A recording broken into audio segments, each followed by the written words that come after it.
are privileged today to have a presentation from Paul Walker and maybe Mayne Robinson from American Fork to Clarkston. Two poets read.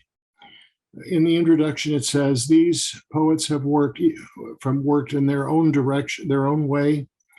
Both poets have been deeply touched by their relationship with nature. So they will read their poetry and give us insights from it. So with that, I will let them continue and carry on with their own introduction and guide us. Thank you both for doing this. Okay. Let's see. So it's my view that a poet's job is to travel to the unknown and come back and make a report. So these are our reports. And what I recommend you do is just get really comfortable. Amy and I are going to take you on a journey into our work and the special moments that we both experienced in our lives. So just relax, enjoy, let the imagery flow as we read. And I'm going to start by a piece that all the poems I'm going to read is from my book, Soul Awakening, which is an Apple book. And so this is the introduction to the book. The Romans believed that everyone is born with a god to guide them, called genius. They describe this as a god of the air, Ara Mundi, which means soul in the world. Soul in the world. An essential life force that penetrates our egos, freeing us from the cage of our formations. James Hillman, in his book, Alchemical Psychology, said, quote, "I have distinguished genius from ego, so we can view the chemical enlightenment not from the ego in enlightenment terms, but from the imagination of the air," unquote. Science says that matter, as we refer to it, does not exist. Everything is a form of energy and consciousness, which is the substance of our universe. So it would be safe to assume each of us is a unique form in the web of life, which expands light years beyond our imagination. Additionally, and most startling is, science has discovered that everything is connected by a force outside of time and space. If all this is true, which I believe it is, then to know ourselves, we would have to experience true nature or essence, which the Romans thought to be a god called genius. And so to start, I'm going to introduce, hang on, something just came on my screen. Amy, who is one of those geniuses in the world. So Amy, will you read our first poem? And then I'm going to read one, and then Amy's going to read one, and then we're going to construct a poem together as a group. So get in a poetic mindset. Amy. Thank you so much, Paul. You're so insightful, and that's so beautiful. Your words just take you on a journey instantly. Tim, if you wouldn't mind sharing the first photo. Okay, here we go. Let's see. Let me go here. Share screen. Amy, we don't have sound there, so okay, just regular share screen. Okay, now can we see The second one, I guess. Right, I'm opening it up. Can you see the word Amy's images? Okay. Mm-hmm. Okay, let's go down. Is that good, Amy? I put it in the middle? I just am saying this. So go to number 2. Sorry. Right there. Number 2, the mountain photo, but that's okay. Photo. Yeah, I'm not seeing it, but that's okay. Like Paul, can you see a mountain there with snow on it? I see the title page, but I can't, I see the mountain on the side, but it's not in the Okay, center. let's see. Let me get back here. See if I can redo this. And Sorry it's about okay. that. Share screen. Yeah, go ahead, Amy, just, Share screen. How And about that? Is that perfect. There it Thank is. you. ah, Yes, thank you. better? Okay. Thank you. So this is my mountain. This is Mount Timpanogos. The elevation of this mountain is 11,752 feet. It's 7,000 feet above my hometown of American Fork, Utah. This is the view from my parents' front room window looking out to the east. This home was built by my grandfather in the 1940s. And now I'm going to start with my first piece of poetry for you. My mom's garden. When I was a little girl, I would visit my grandmother's and we would play in a backyard that sprawled on without boundaries or borders, where time ceased and didn't exist. The dirt seemed ordinary, the space to be a kid, plentiful. Solid piles of used wood turned into baseball bats. Rocks could be pitched fast or slow. Over her fence they would go. Now my grandma has long since been gone. Her name I carry on. Her backyard and home are now home to my folks. The house my grandfather built remains as a reminder of another time and quality of life.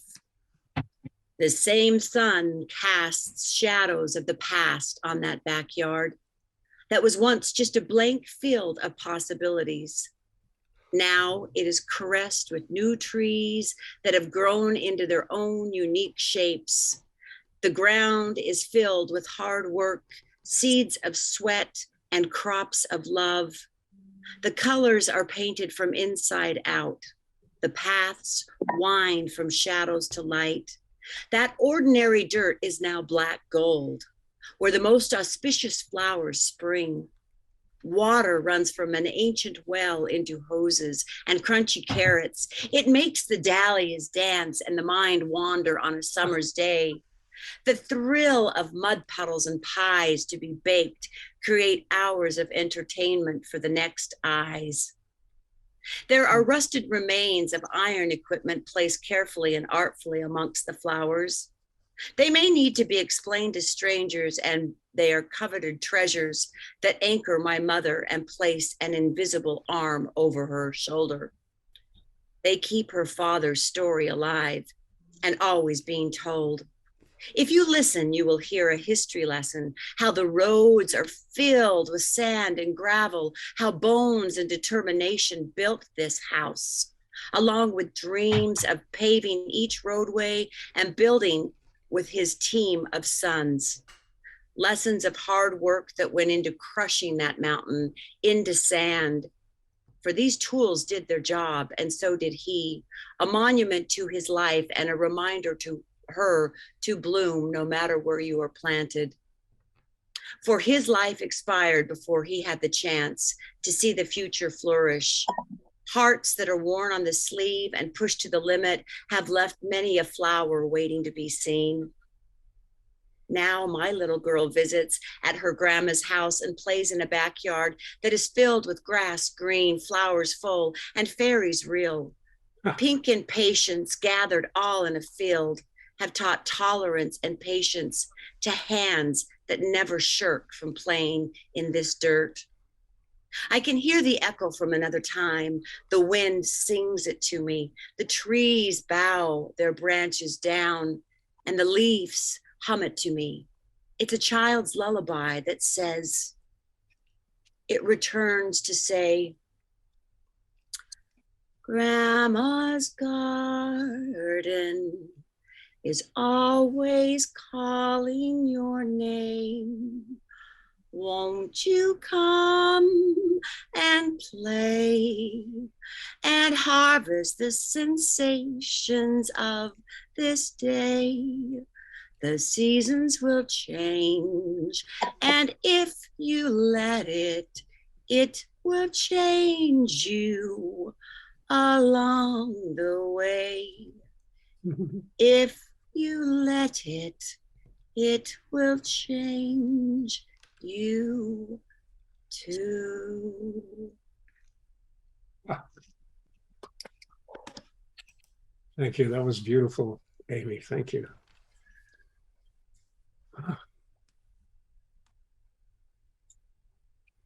No, I've lost my screen share, so I'm going to have to read from paper. How'd that happen? So thank you, Amy. That was just beautiful. I'm still taking it in and dancing in the garden. One of the things I always say is dance with the heartbeat of life. And I can see you've done a lot of that in your life. So here's a poem. It's called Death Dances. It's more about our time today. Death dances on black and white keys, like the long, pale fingers of a hooded player, forming a seductive river full of sounds that comes suddenly from a missed shot of vengeance striking a child at play. It lifts us from our feet like the sudden blast of a car bomb that throws innocent flesh against stone walls. Louder each day, the rattle drowns out the gentle sound of our soul's soft song. Like a wooden flute in a violent concerto, it creeps into the hearts of our children. Take a stand for love before it drowns our children's dreams. Amy? Oh, that's amazing. Thank you so much. It's been so fun to put this together with Paul and just come up with what it is that we wanted to share. So, Tim, if you wouldn't mind pulling up just one of those flower. Okay, I certainly will. Here we go again. Screen share. Okay. I have Amy. this now. All right. Hopefully you can see that. Let's see if we go down. Is that good, Amy? It's perfect. That's Okay. perfect. That's great. Okay, so this is called a flower. An alive presence. All that is essential, is invincible to the eye. A mandala all on its own. Whether it be the lotus, the sunflower, or dandelion, the wind hits its petals and lets the thoughts escape. Seeing the mirror of the flower form and access complete attention from deep inside its vortex. The flower teaches stillness, its essence one and the same, its lore recognized in its nature. Can you allow its beauty to teach you its serenity? Can you let your eyes gaze upon its brilliance? Only then does the flower come to life. Transmutation, the action of being changed by a silent breeze. Allow the wind and its petal to shed a gift upon your altar of consciousness. Then let it carry and sweep you up in a stream, rolling merrily, rowing merrily, for you are that presence. You are the dream. You are the dream. Beautiful. Okay, if you take the, oh, there we go.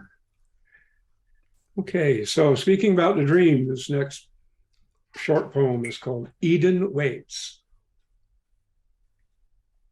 As the cries of hatred echo through our streets, divine grace whispers, calling with winds passing through trees, roaring water falling into mountain canyons, reminding us of Eden, still waiting today, even as our hate breaks bones, banishing our hearts again. Eden waits. Amy? Mm-hmm. All right, Tim, if you'd go to the one of the cypress sunset trees, please. Okay, let's see. Just tell me when we get there. Keep going, keep going. Those are all more at the Flower. my mom's garden. Oh, very nice. And that's the house my grandfather built. Wow. And keep going.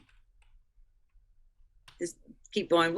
This is fabulous that we're just being able to create this and do this on the fly with you. Keep going. And one more, one more, one more, and stop. Thank you. All right, this is called I-5 Cypress Tree.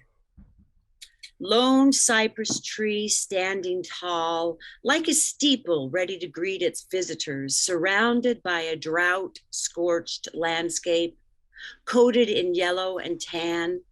New explorers hurrying by, catching a glimpse before the traffic moves on. From their four-wheeled vision, balls of sheep lie camouflaged in a sea of dried grass, all the hay baled, waiting to be shipped off, offering its cover of a sliver of tolerable shade as it waits. Almond trees shedding their square shadows on the ground beneath their trunks, baby saplings growing in new groves, while dappled light breaks the burrows. Some recent ancestors used to be trees, waiting to be cut down, some already pushed over. Would firewood be a suitable destiny as opposed to bearing more fruit? Water cut off, it helped them grow until their time was up. The well turned off, the lease of the H2O given way to the other side of the road dusty. While this side is an Eden green, hoping it will last along with the spring. Come, visit, and think about this church of trees. The land has gifted us many things to learn and pray upon, to lean and pray upon. What will we find in this soul divine, in our songs we sing? What will we leave to our pedigree? Will our offspring cling to this outline of a memory?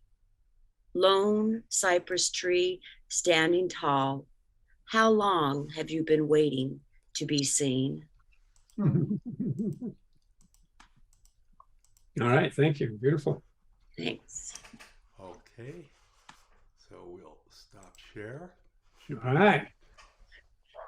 The next one is called Stillness. The stillness the stone holds sometimes enters us, sitting next to it in the afternoon sun. Perhaps this is why stone circles, temples, and cathedrals mute the chatter of our world, letting us hear our divine nature calling, our heart closer as we feel alone, calling our heart closer when we feel alone and afraid. Stillness. Amy? Okay. Is this reading well for you guys? Are you doing okay out there? Yeah, very beautiful. Okay, good. There's no picture that goes up with this one. This is just a thought to ponder on.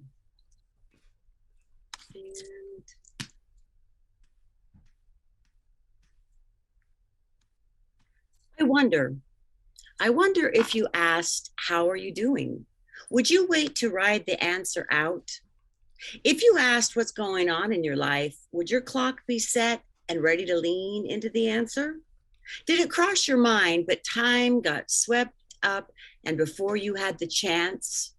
Was it fear that held you back? Or is it a river where you are upstream or downstream, caught within your own thoughts? Or are you in the current and letting the stream tickle your ankles and feeling the conditions before you cast your net? Is it easy to talk without interruption? Is it a story you know so well? Did you reflect and check your senses? Have you looked at your values and crossed truth off as only important if it makes you look good? Pride, ego, misunderstanding all need a good repair person. Is yours bruised beyond recognition? Do you think it needs a fresh reset? Are you caught in a web, not knowing the trail of silk you left? But now it's easier than facing the cold, hard truth. Distract, deny, and don't look me in the eye. I feel better if I don't see you. Then I can go on and carry on about my life.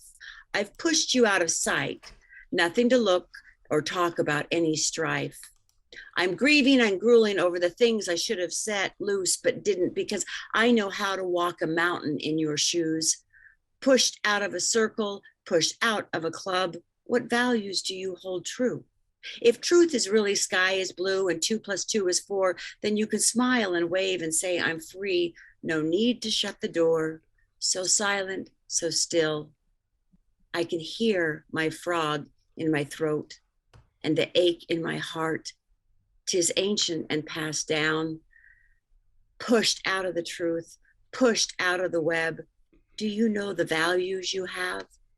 The sky is never blue. Math is messy. Take a robotic look and keep on pushing. The line needs you to help it drown out the pain. You keep that train moving, pushing it down the line, pushing it down the line. Thank you. Lovely. Okay. The next one is called The Land. May I ask a question here? Sure. Amy, I'd like a little, can you tease and broaden that out a little bit? What inspired you and what are you referencing? On the last one? That's beautiful. Yeah. So the last one Thank you. came from, I mean, we could either go back to it afterwards, but that last one, I wonder, came from a lot of grief and being not able to be with my family once I was had spoke a truth.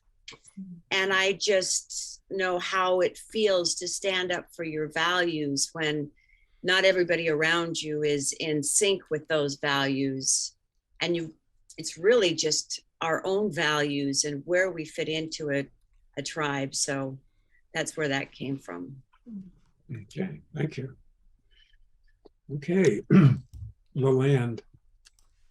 The land flows and turns like the waves of the sea, but slower, forming itself over millions of years, carrying an ancient wisdom,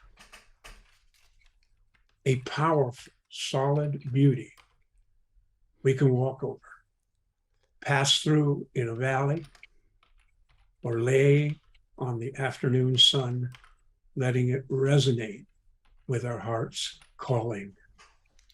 The land can clear our shadowy thoughts and cradle us like a loving mother holding her child for the first time. The land. Amy. Well, I have one more. And then we're going to do, and then Paul, you've got one, and then we're going to open it up and you're going to enjoy, I think, what we're going to be doing. But this one is called The Little Things.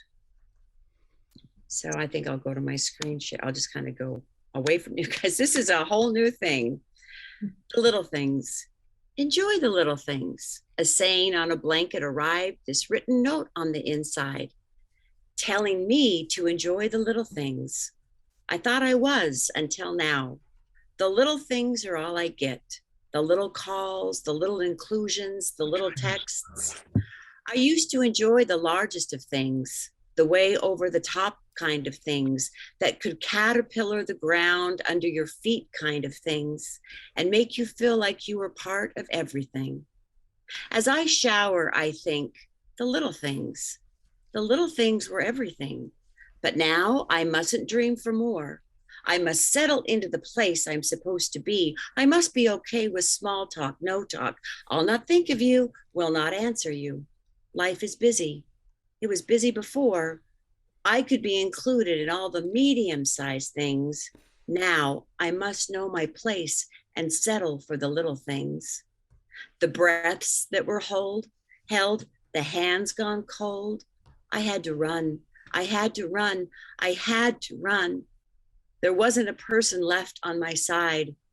I lived my life with the grandest of things. Now I can wrap a blanket around me, reminding me I should enjoy the little things, like nail clippers I won't see again, the marbles in the rack, laughter, a 7-letter word placed on a Scrabble bench.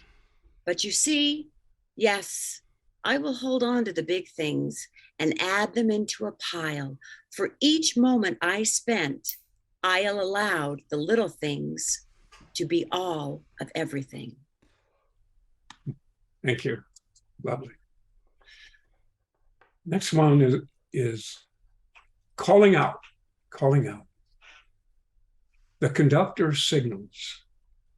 The choir boys sing sweet as spring, tuning with something beyond their years before losing innocence. The congregation joins together, each letting go of troubles that close their hearts. The sounds circle between the stone pillars as different voices expand, touching each other in resonance. The light brightens inside as clouds above part, releasing golden beams that seem to come from heaven to spawn rainbows over deep green fields and stone cathedrals. As though the rhythms synchronized with some heavenly chord to expand wonder across the land. Calling out.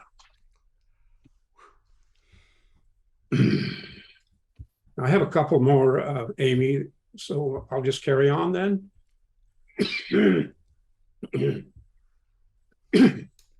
This one's, and they're short. This one's called Dance. As children, we danced and played so delicate and graceful in a flowing gown of wonder that glowed like stardust in the morning symphony of our youth. Though we may be distracted, birds sing, gentle winds rustle leaves. The scents of the morning float in the air, and little creatures whose hearts warm with the sun join in the dance each morning as the sun awakens them. All we need to do is join the dance with a joyous smile, filling the forest of our lives in the rebirth that happens each day for those who will listen with their hearts, for those who will listen with their hearts.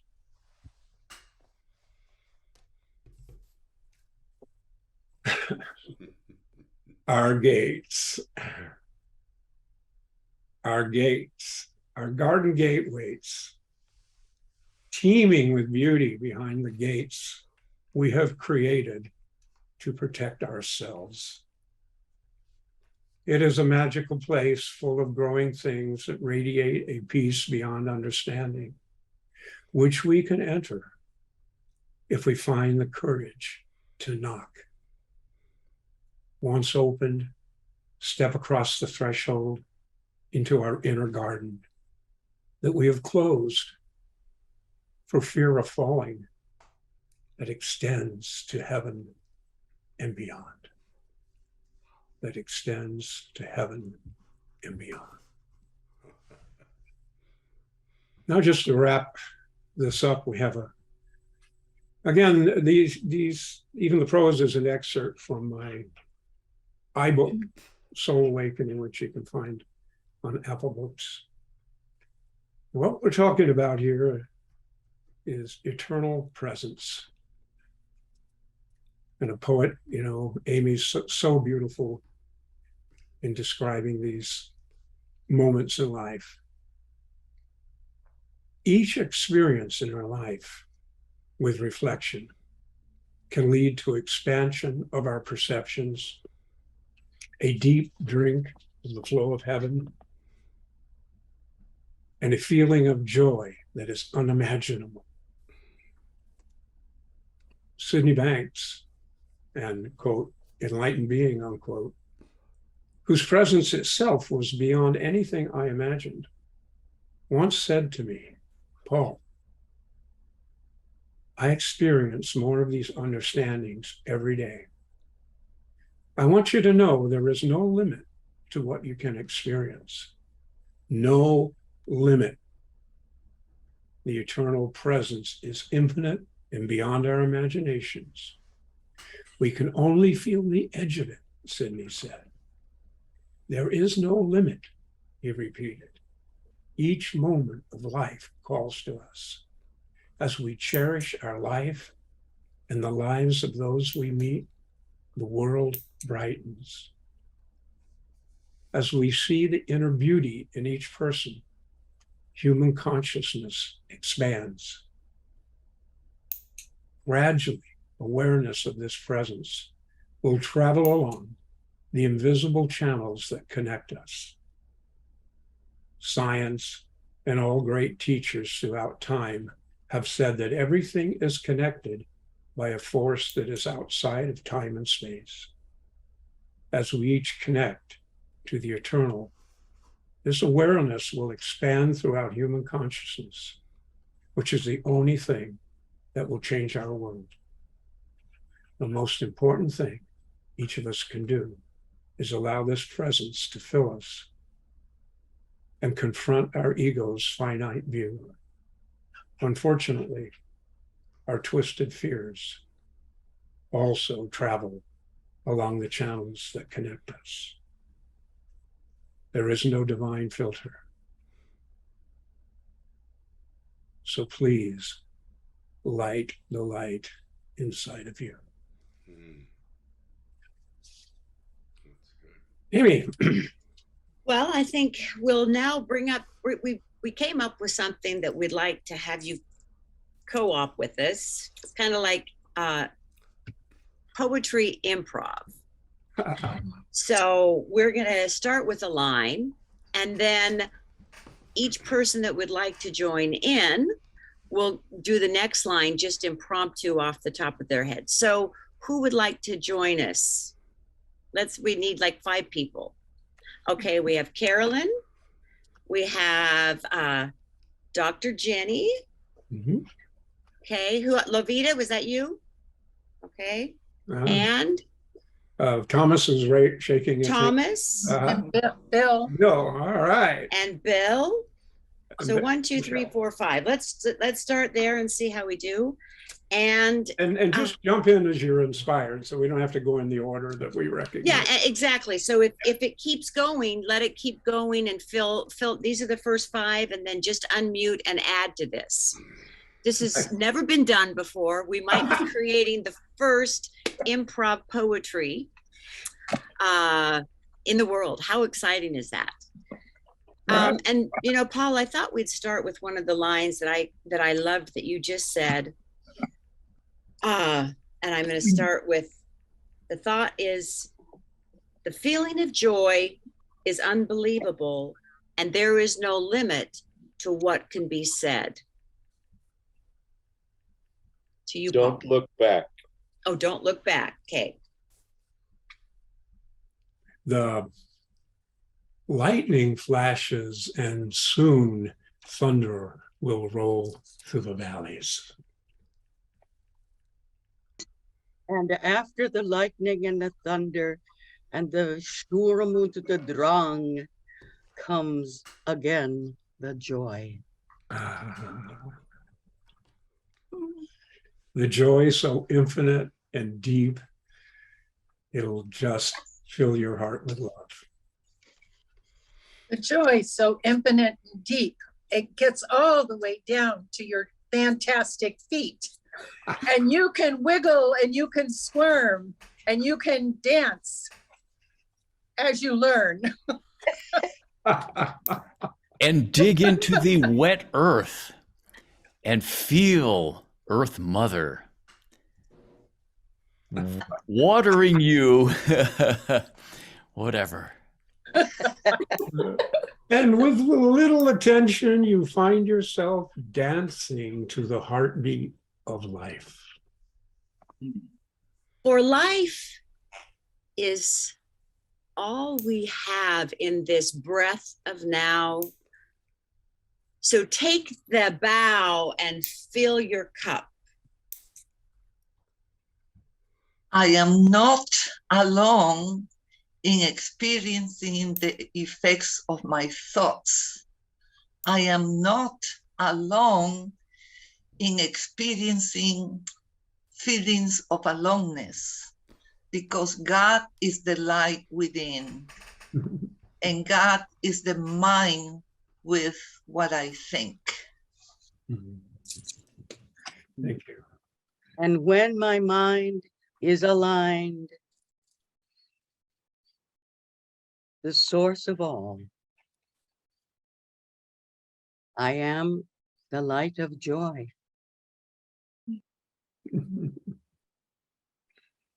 Joy is being in the here and now, dancing to the rhythm of the pace of life. I close my eyes and I see. I am still and I explore.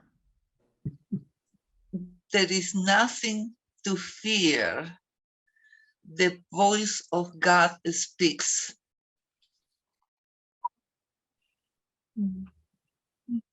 Well, As I the- think As the wind blows through the wildness of my branches, I expand and explore and release and take lots of chances.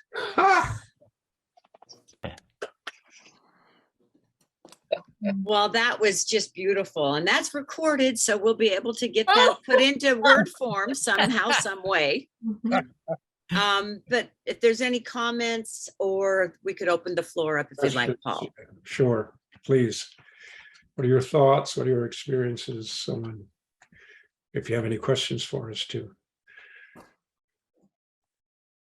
I can hardly wait for the words to come down and be transcribed, and then the delicious voice of Jonathan translated into something Oh, yes. exquisite. That would be great. He doesn't stagger, he just flows. Yes. I should have had him read all my poems. It'd have been much better. Oh, there we go.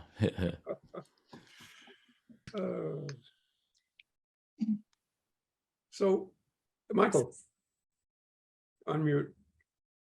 When we've had Robert McDowell feature his poetry here in these groups, some of the questions we've asked him are, what is the source of inspiration that drive you? I mean, it's not just the superficial reactive source of events that you pick up from, but what's the inner source that you draw from repeatedly to come up with a poetic inspiration, feelings, or deeper currents that you draw from that really come up with the poems that maybe recur over and over again? You feel these themes coming from. I'm really interested in where you draw from that comes up with these poems, because some of them recur. I mean, the ideas, the feelings keep coming back and back. Would either one of you want to speak to that? Yeah, for me, it's, I grew up, we had 500 apple trees and a river and a creek and beautiful, a lot of work, but a lot of joy, growing food. selling food at the farmer's market, vegetables, apples, cider. And it's just my connection to what I call the heartbeat of life, or the flow of nature, that I learned deep, when I was young, not only to appreciate it, but to grow food Mhm. and feed our family, and feed other families. And I just feel, the movement of nature when I'm still, of course, like all of us, not when I'm thinking about politics, but, when the mind is still. And so I've learned to take a break from my thoughts. And when I do, these poems come because it's relevant to something I'm experiencing, something that's going on in the world. And they just come. I'm not like an academic poet trying to get published in a university or something.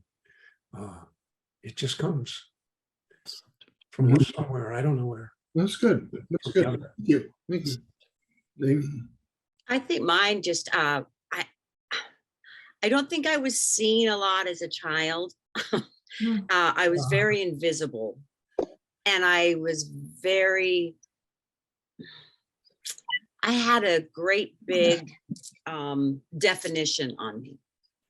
And the definition was not something that I would have put on myself. And so I learned the only way I could really get in touch with that internal side was I started writing, when I was really young. And it just is my brain being able to put things into flow that make me feel better because I'm able to get them out. Yeah.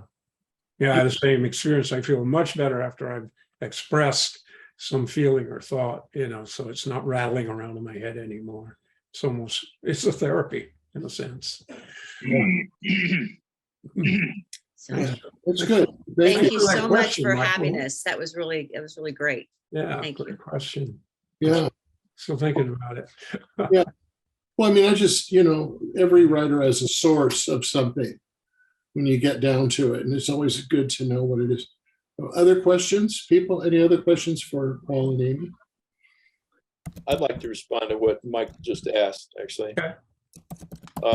I've been reading a lot of poetry lately, and I'm struck by how much the poets, English language poets, they're moved by nature. And so much of it is about responding to nature and being immersed in nature and learning from nature. So that's the one piece. The drawing from my pain and expressing it is another. And a lot of the poets are responding to the conditions around them, such as the Second World War and the impending Second World War. And the last thing I'd say about that, because I heard your question, Michael, is what's beyond our reactions to that which we see in front of us. I've been listening to Carolyn Mace a lot lately, and she repeatedly makes the point that guidance is continual. It's ever present. It never stops. It's not episodic. It's a continual flow. So I think being a hollow bone and just being open to that continual flow is a position of being a source. Yeah. I'm happy with that. Yeah. Okay, just a note as the facilitator, you, Paul and Amy, you have 5 more minutes before we end the session. Diana had your hand up. And then Lavita did as well. I just wanted to say that I just ordered your book, Paul, on Apple Books, and it's a whole different thing than finding it on Amazon. And I'm excited about it. So I think you might want to, if you want to simplify that process or tell us more about it, that would be really good. Yeah, that book is the latest book of poetry, and it includes beautiful pictures that I found from various areas. And it's like $9, and you can open it up and randomly, there's probably going to be a message that's appropriate to your life if synchronicity is true. So yeah, thank you. Apple Books. Lavita? Yeah, I just want to encourage Michael. I don't think you hear Michael, the poetry that you experience with your family and with your grandkids. Oh, yeah, that's right. No. The playfulness, as you describe it, you really are very connected with what it brings forward in you and the way you verbalize it. And you might want to just sit down and write it sometime. No, I do. And I read a lot of poetry of different kinds. That's why I asked the question, which is, what is the inner source that animates what the words are on the page? What Because, is it for you? it depends on the different kind of media I'm working from. But because my primary business is similar to what Michelle's is I'm more of a storyteller. I'm not a poet. So I admire people who do undertake to write poetry because it's not my natural bent to do it. This whole thing gives me an idea, and that would it be a wonderful morning here if each person either wrote a poem, because everybody's a poet at heart. You know, it's the doubt in your mind that stops that. And there's something about poetry that transcends logic and so forth, the emotions and stuff. Or, as Michael just mentioned, tell a little story. It would be an incredible morning, I think. So just an idea I want to share. Yeah, sounds great. That's a great one, Tim. It's a rich field to come from, you know, all the people in this group, so deep and beautiful. Yeah. So we're almost, according to the schedule, at the end of the session. Do Paul and Amy have any final comments before we wrap up and move on? It was Amy? just really fun working with Paul and putting this together. You're an amazing supportive group, and it's always good to test your wings a little here before we fly out in life. Yeah. Yeah, Working with Amy has just been a joy. As you can tell by her poetry, you know, she's just full of wonder and full of life. And, you know, just working together was wonderful.